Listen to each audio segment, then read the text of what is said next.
তাই ধর্ম ওই স্বর্গ থেকে আমাকে আশীর্বাদ করুন পিতা, আমি যেন আপনার হুকুম মতো সমস্ত জনগণের পাশে সেবা করতে পারি। এইটা আছিস, এই মুহূর্তে সেনাপতিকে রাজদরবারে পাঠিয়ে দাও।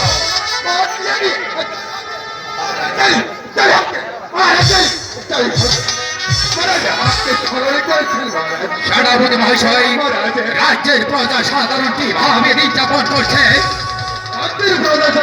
তুমি শোকে দিনারাজ করছে মহারাজ, আর আপনার গরিব গাপি যাচ্ছে। সেনাপতি মহাশয়, আমিও তেমনটাই চাই।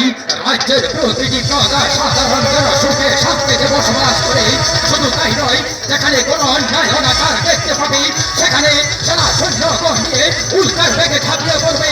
তাই তো যেখানে খাদ্যের প্রয়োজন সেখানে খাদ্য ফিরিয়ে দেবে, যেখানে বস্ত্রের প্রয়োজন সেখানে বস্ত্র ফিরিয়ে দেবে, যেখানে ঔষধের প্রয়োজন সেখানে ঔষধ ফিরিয়ে দেবে।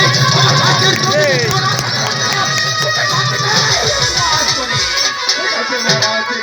আপনার কথা মতো এই মুহূর্তে আমি ব্যবহার করে দেবো। যেখানে খাদ্যের প্রয়োজন সেখানে আমি খাদ্য দেবো, যেখানে বস্ত্রের প্রয়োজন সেখানে আমি বস্ত্র দেবো, যেখানে ঔষধের প্রয়োজন সেখানে আমি ঔষধই দেবো। আমার প্রতিটি কথা যেন আপনার স্মরণ থাকে। এই কে আছিস, এই মুহূর্তে রানীকে রাজদরবারে পাঠিয়ে দাও।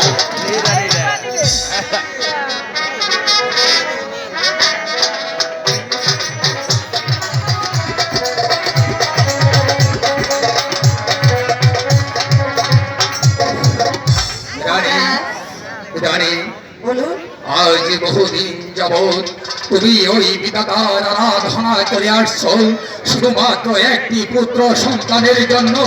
তবু বিধাতার কৃপা হল না, ভগবান তোমার একটি পুত্র সন্তান এই জীবন যন্ত্রণা দ্বারা সহ্য করতে পারছি না। আপনি কেন হঠাৎ করছেন? সবই ওই ঠাকুরের ইচ্ছা। তাই যেন হয়। এই কে আছিস, এই মুহূর্তে রাজদরবারে দাসীকে পাঠিয়ে দাও।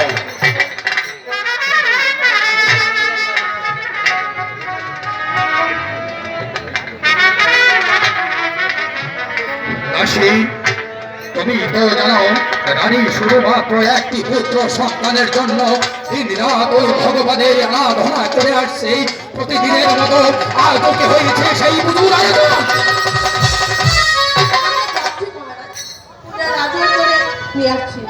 হ্যাঁ দাসী, তাই যাও নানাবিধ পুষ্প দ্বারা আজ